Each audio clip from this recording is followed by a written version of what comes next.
The chill of an autumn breeze whisked around Jordan Hayes as she stood on her narrow, paint-speckled porch, staring into the horizon. Despite the whispers of red and gold in the trees, the world felt colorless since her mother, Vivian, passed away earlier that summer. At 32, Jordan had dedicated herself to a career in portrait painting, yet as she reflected, it seemed the hues of her life had always blended into the backgrounds of her family dynamics. Her younger sister, Brooke, had always enjoyed the limelight, adored, celebrated, the apple of their mother's eye.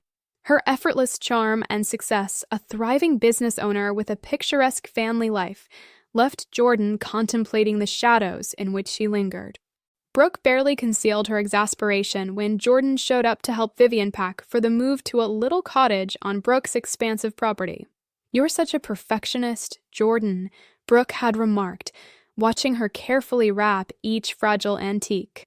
She leaned casually against the doorframe, arms crossed. "She's not destitute. I mean, I'm giving her a place to stay, aren't I?" It took all of Jordan's restraint not to snap. A place to stay, yes, but more accurately, a forgotten guest house and used for years. "You're charging her rent, Brooke." "She's our mother, not a tenant," Jordan reminded her, her voice edged with frustration. Brooke chuckled, dismissing her concern with a wave of her hand. "Do you realize how many people would dream of having a setup like this?" she asked, as if doing their mother a grand favor. Jordan's patience then like paint stretched too far, leaving a bitter note in her reply. "Fortunate that I'm here managing everything while you play the ever-benevolent owner," she muttered as Brooke sauntered away, unconcerned with anything outside her immediate interests. That night, Jordan's heart hammered in her chest as she called Brooke with the devastating update from the doctor. "Brooke, it's serious," she stammered, clutching the phone tightly. "Mom has lymphoma. The prognosis is less than a year." A sigh, then silence, before her nonchalant reply sliced through her desperation. "Yeah, that's rough. But she does have the cottage, so there's that. I mean, she's not alone." It wasn't anger that built up within her.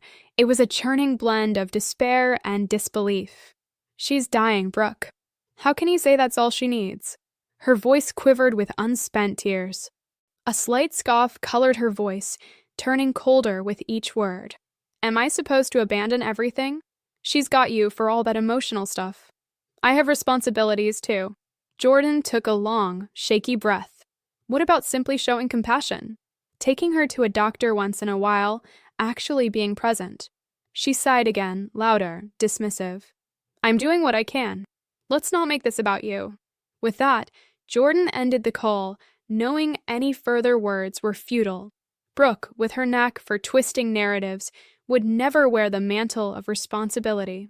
As the weeks draped deeper shadows, Vivian's health waned, leaving Jordan juggling tasks and tending to household matters. Brooke managed their mother's financial affairs, something Jordan hadn't questioned. Vivian trusted her implicitly.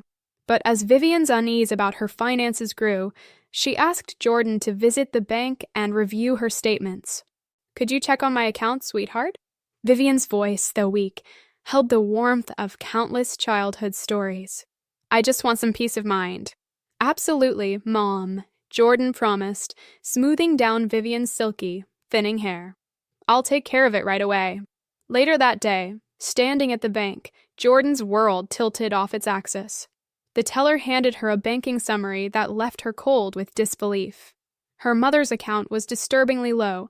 Almost all the funds from Vivian's carefully collected savings vanished with a single, massive withdrawal. The name accompanying that transaction was a thunderbolt, Brooke Hayes. Jordan's heart plummeted as she stood outside, the chilly air stinging her face anew. She needed answers, and she needed them now. Her fingers trembled as she dialed Brooke's number, disbelief clashing with hope that there was some other explanation. "What's up?"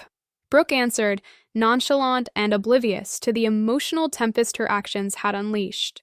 As the sun dipped below the horizon, casting long shadows across the quiet street, Jordan Hayes clutched her phone, heart pounding like a drum in her chest.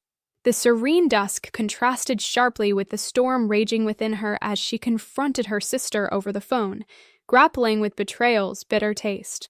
Jordan demanded answers, her voice quivering with an anger she hadn't known she possessed. Brooke's voice on the other end was infuriatingly nonchalant, as if they hadn't spent months navigating the choppy waters of their mother's illness. "Brooke, this is insane. Why did you clean out Mom's account?" Jordan's breath hitched, her disbelief spilling into the night air. There was a pause, then Brooke's voice, laced with false calm. "Jordan, settle down. It's not how it looks." Stunned silence filled the space between them until Jordan interjected, words sharp as shards. "Not what it looks like. Her account is drained. Brooke, your name is on the withdrawal slip." Brooke's dismissive sigh clawed at Jordan's patience. "I borrowed it, all right. I needed it for some urgent repairs. It's temporary. Mom won't even notice." The word borrow tightened like a vice around Jordan's throat, a bitter laugh escaping her lips. "Are you hearing yourself? That was every dime she had, and she's battling cancer. You had no right." "Don't be melodramatic, Jordan," Brooke shot back, irritation creeping in. "I'll return the money. It's not a big deal." The utter disregard stung, and Jordan's hands shook with fury. "Our mother's dying, and you think I'm exaggerating? You don't understand what this will do to her." "Listen," Brooke cut in, her tone dripping with condescension. "Why stress her? She doesn't need to know. I'll fix this, and she trusts me with her finances for a reason." A dizzying mix of frustration and helplessness swirled within Jordan. "You trust yourself too much if you think she shouldn't know. She deserves the truth." "But it'll only bring her grief," Brooke countered, her voice unyielding. "Let it go, Jordan. It's for the best." "Best for who?" "Certainly not for her," Jordan snapped, her anger boiling over. "You think playing the role of savior absolves you?" With a final despondent sigh, Jordan ended the call, her heart heavy with the impossible weight of the dilemma. How could she bear to add to her mother's burden with this cruel revelation? The very thought made her feel as though she were drowning in sorrow. She needed clarity, a guiding light through the fog of betrayal, so she reached for her closest confidant, Riley Vaughn. Riley picked up almost at once, her voice warm and instinctively attuned to Jordan's troubled breath. "Jordan, what's happened now?" Riley asked, her concern immediate, genuine. "It's Brooke," Jordan began, the words tumbling out in a rush. She divulged every detail, the drained account, the flimsy justification, and the threat to her mother's well-being. Riley listened, her silence a steadying presence until she finally spoke, her voice resolute. "She took everything? And expects silence from you? Jordan, she can't just get away with this." "She calls it a loan," Jordan replied, pacing her small apartment, frustration wrapping her like a tight cord. As if pretending interest doesn't apply when the lender doesn't consent. With a pause potent with unspoken understanding, Riley's response was calm but firm. "Jordan, don't let her manipulations tie your hands. What if she never pays it back? Your mother relies on that security." Jordan nodded, though Riley couldn't see. "I'm torn, Riley. Revealing this could break her, and Brooke's wielding that fear." Riley's voice was a grounding anchor in Jordan's chaos. "Of course she is. Brooke knows your heart's too kind, but someone has to stop her. Your mom needs someone on her side." Sinking into her well-worn couch, Jordan absorbed the comforting weight of Riley's words. Though the path forward remained murky, the clarity of her best friend's guidance began to piece together something like hope. As the thick fog hovered over Willow Creek, Jordan Hayes turned her collar up against the chilly air and folded a map as if it were a secret only she held. The tendrils of the mist seemed to mirror the cloud of uncertainty and frustration that had tangled her thoughts ever since she first discovered Brooke's betrayal. Her sister, Brooke, had always been the golden child with ease and charm that could light up a room, even when the room was shadowed with doubt, given her knack for mischief that always ended without consequence. This tangled web grew more complicated with Landon, Brooke's husband, ever the smooth talker and staunch defender of every questionable choice Brooke ever made. Jordan's mind echoed with Riley's voice from their earlier conversation, her best friend's wisdom cutting through the fog. Landon knows too, and he just watches her antics, doesn't he? Riley's question pierced Jordan with an affirmation she wished wasn't true. Yes, he knows. Jordan replied in their earlier call, trying not to let the sting seep into her voice. Landon was just as complicit, wearing smugness like a badge of honor. Jordan remembered the scene vividly, how proud they seemed, beaming as if bestowing a great honor when their mom moved into that little cottage on their property. Riley's words lingered, offering comfort and subtle encouragement. Remember, you're not handling this alone. I'm here, but Jordan, you have to stand up to them. Days unspooled in a tense haze. Each moment increased the heartache as Jordan wove through memories with her mom, the woman unaware of the financial betrayal bubbling underneath the surface. Each time Jordan attempted to broach the subject, the words stuck like thorns in her throat. It all came to a head one afternoon as Brooke breezed into their mom's house, Landon trailing with groceries that he unceremoniously dumped on the counter. "Aren't these lovely?" Brooke exclaimed, holding a bouquet just picked up, its colors disconnected from the gray reality she ignored. "Thought they'd brighten Mom's day." Their mother's face softened. "You're so thoughtful, Brooke." But Jordan could hardly bear the false sincerity without her stomach churning. Biting her lip, she kept silent, but barely managed to stay seated as Landon's smirk aimed daggers of condescension her way. "Learn from Brooke, Jordan. She's always thinking of everyone else." It was the last straw. Slam. Papers scattered as Jordan rose, unable to temper her voice. "Thinking of others? You've got to be kidding." She fumbled with her coat, needing air not tainted by pretense. "What's the matter, Jordan?" her mother asked, startled. "Nothing, Mom," she replied, even as her hands shook with restraint. "Just have something else to handle," and with that, she fled the suffocating space. After days of restless introspection, Jordan's attempt to escape the tension led her down Elm Avenue, the errands a thin pretense for distraction. She spotted Brooke emerging from a boutique, laughter weaving with the autumn breeze as Landon held the door, designer bag swinging casually in her hand. Jordan halted, the sight striking her like ice water on a cold day. Brooke was indulging in luxury while their mother pinched pennies for necessities. Resolve steeled, Jordan strode toward her. "Brooke." Her voice sliced through the ambient chatter, drawing her sister's attention with an edge that silenced laughter. Brooke's demeanor shifted, a sly smile lifting at the corners. "Jordan? What a surprise. Running errands, too." Jordan glared at the branded bags, incredulity sharpening her words. "What are you doing here, Brooke?" "Spending more of Mom's money." Brooke's face flickered with annoyance before she masked it with a sweet, tight-lipped smile. "This is our money, Jordan. Landon and I earn it." Landon chuckled, his amusement condescending. "Watch it, Jordan. Jealousy isn't flattering on you." Jordan's laugh was cold, her disbelief channeling into her words. "Jealous? I'm beyond that. I'm sickened, Brooke. You emptied her account. Now you're here splurging on luxuries. How do you sleep at night?" Brooke's expression tried to recover its sense of superiority, but Jordan's words hung in the air, undeniable in their truth.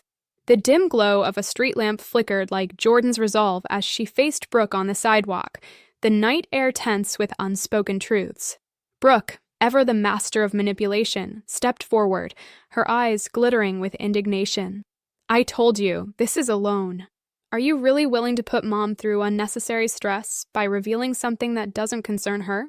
Jordan's heart thundered in her chest, her anger simmering just beneath the surface. "Mom deserves the truth," she retorted, her voice shaky with restrained fury. "She deserves people who truly care about her." Brooke sneered, inching closer, her words a sharp whisper. "If you tell her, you could be responsible if her health declines. Do you want that weight on your conscience?" Jordan's mind raced back through years of Brooke's misdeeds before she could form a response. This situation was a chronicle painfully familiar. Brooke had always danced around accountability. When they were younger, Brooke would pilfer from their mom's purse for the latest fad or a concert outing, only to be met with a gentle reprimand and an unquestioning forgiveness that felt as unconditional as the sky. In adulthood, Brooke's antics continued to evolve. Jordan recalled the time Brooke borrowed their mom's car without permission and ended up crashing it. Mom's response was typical: hug Brooke, wipe her tears, and utter words of comfort as though an accident were the universe's fault, not her own recklessness. "Cars can be replaced, my dear," she'd said. "Family cannot." Their mother, Vivian, with her too soft heart, wore forgiveness like others wear old, comfortable slippers, even when Jordan's patience wore thin. Vivian's refrain echoed in her head whenever injustices were highlighted. "Your sister means well," she'd offer in Brooke's defense. A truth Jordan had to swallow, even if it felt jagged. This time, though, was different. Sacrifices made by Vivian needed protection against calculated deceit. Yet, despite the glaring betrayal, Jordan knew Vivian's disposition towards endless, unreasonable forgiveness wouldn't be so different. Mom would find it within herself to pardon Brooke, extending grace where reprimand was due. Brooke and her husband, Landon, lived in a world where currency spoke louder than compassion. Wealth was their ruler, and people were valued or dismissed based on financial prosperity. Jordan remembered a day with cutting clarity. Their mother had invited Mrs. Langley from down the street, a lovely widow with little beyond a heart full of goodwill, over for tea. As Brooke and Landon walked in, their dismissal of Mrs. Langley felt like a sea breeze chilling the room. Afterward, Brooke pulled Jordan aside, her disdain barely concealed. "What does someone like Mom gain from entertaining people like her? There's nothing they offer." The memory left a bitter taste in Jordan's mouth. The ugly irony? The luxury Brooke and Landon flaunted so publicly was a sham propped up on debts and overdrawn accounts. Jordan had overheard Brooke mention, albeit drunkenly during a party, that they were teetering financially, living on borrowed time as Landon's investments perpetually promised returns that never arrived. Their opulent cars, couture wardrobes, and manicured lawns were a fragile facade that could fracture at any moment. Now, Brooke's decision to siphon Vivian's hard-earned savings felt especially heinous. Their mother's pennies, careworn from years of thrift after selling her own car, were meant for her comfort, not Brooke's desperate masquerade. Jordan's stomach twisted in knots as she considered how her mother's financial security had been gambled for mere appearances, casting yet another shadow over family ties already fraying at the edges. The world seemed to slow to a whisper around Jordan Hayes as she sat on the edge of her mom's tidy porch. The warm autumn day felt a shade colder as she retraced the steps leading to the moment everything crumbled. Her mother, Vivian, had been fading with the cruel certainty of autumn leaves falling. At first, it was subtle, naps overtaking chores, and then declining into days where gravity itself seemed to pull Vivian further from her vibrant past. Jordan had played the role of caretaker, shouldering responsibilities like a weary Atlas.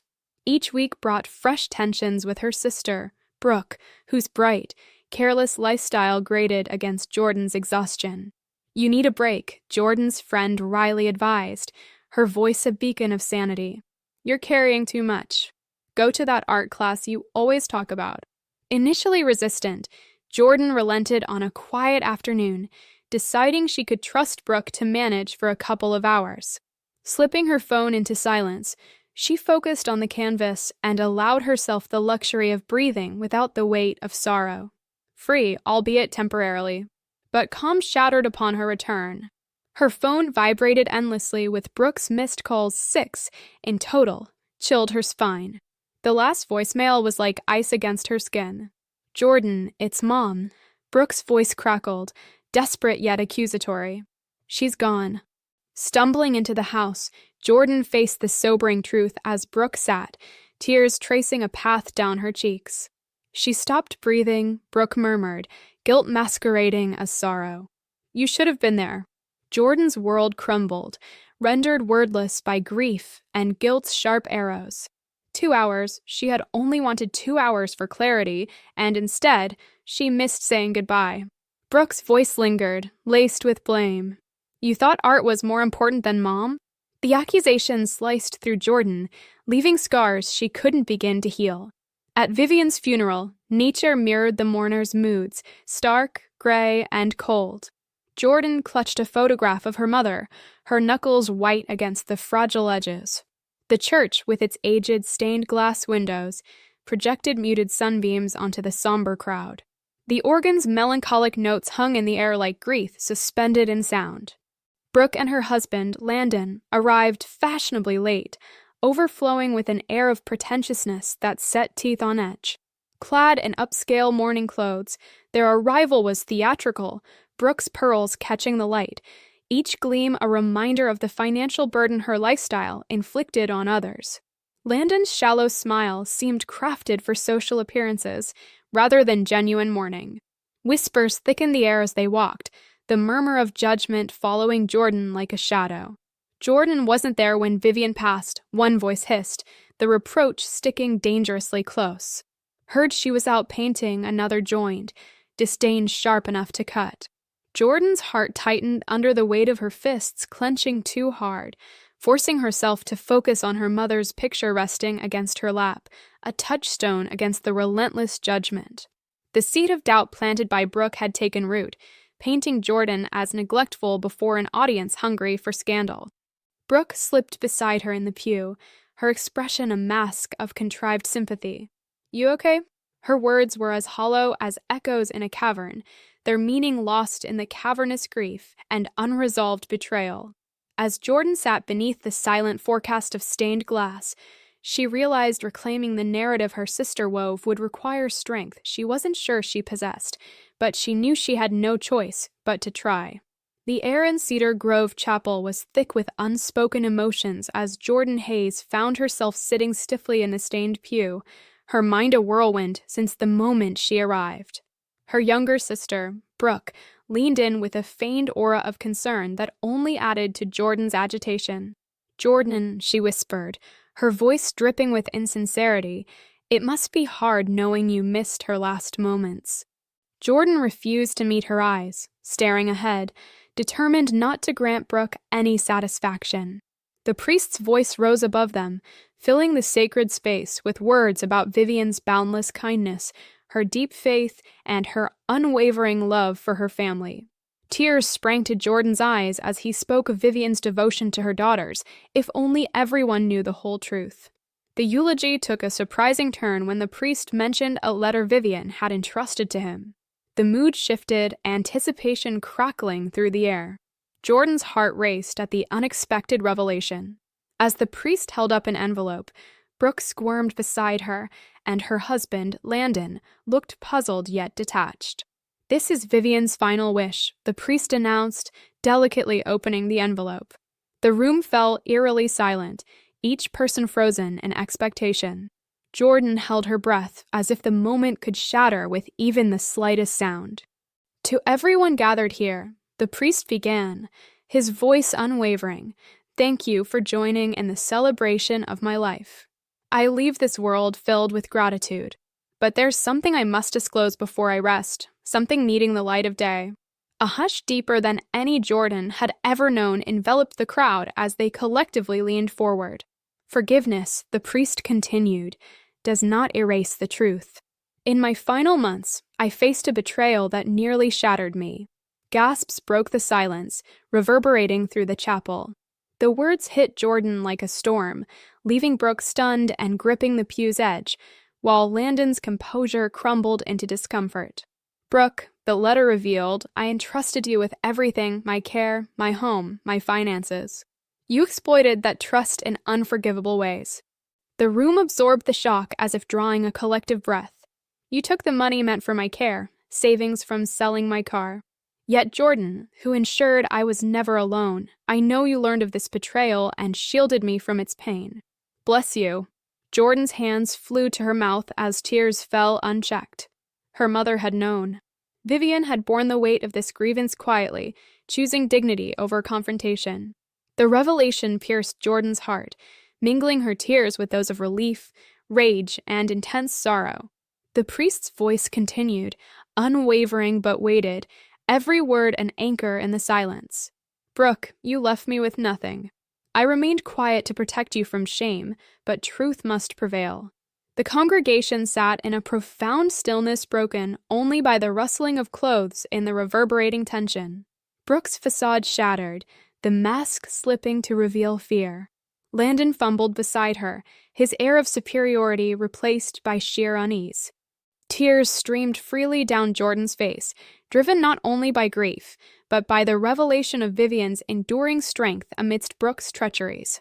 An intense flood of emotions threatened to overwhelm her, but she stayed rooted in place, the enormity of the moment holding her captive.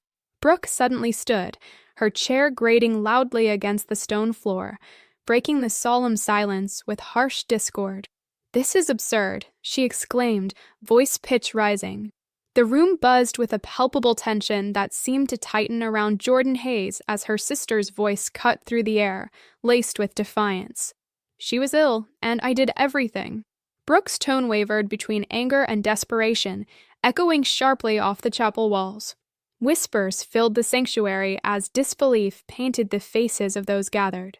Landon, Brooke's husband, attempted to calm her, but Brooke tore away, her voice rising. "You don't understand. I needed that money for us, for everything." The priest's voice cut through the murmurs with a calm authority. "Brooke, this is neither the time nor place. Your mother's words stand on their own." Brooke's glare flickered briefly over the priest, then settled on Jordan, eyes burning with a mix of fury and wounded pride. "I hope you're satisfied," she spat before pushing through the heavy wooden doors, leaving them swinging in her wake as Landon awkwardly followed. Left amidst the echoes of the slammed doors, Jordan remained seated, immobilized by a whirlwind of emotions. The congregation broke into quiet conversations, some offering sympathy, others sharing knowing looks about Brooke's outburst. From a few rows back, Riley, Jordan's closest friend, approached gently, placing a comforting hand on her shoulder. "Jordan," Riley's voice was a steady anchor, your mom understood. She knew you were her constant source of strength. Jordan nodded, emotion constricting her throat. Her mother's letter had revealed an unexpected relief, easing a burden Jordan hadn't fully acknowledged carrying. She had spent so long trying to protect her mother from harsh truths, only to learn that her mother had been silently aware and protective of Jordan herself until the end. As the service concluded, many paused to express condolences, their attitudes reflecting a newfound respect. Brooke's facade had finally cracked, exposing truths long hidden. Jordan wasn't sure what the future held for her sister or what consequences might follow, but she felt a strange certainty within her own heart. It was time to step forward. That evening, solitude enveloped Jordan in her small apartment, where she gazed at a cherished photograph of her mother taken from the service. "Thank you," she whispered, clutching it close as a tender sense of peace began to blossom. In the end, her mother's unconditional love had triumphed over Brooke's betrayals, becoming the guiding light Jordan needed to move forward into the unknown with newfound resolve.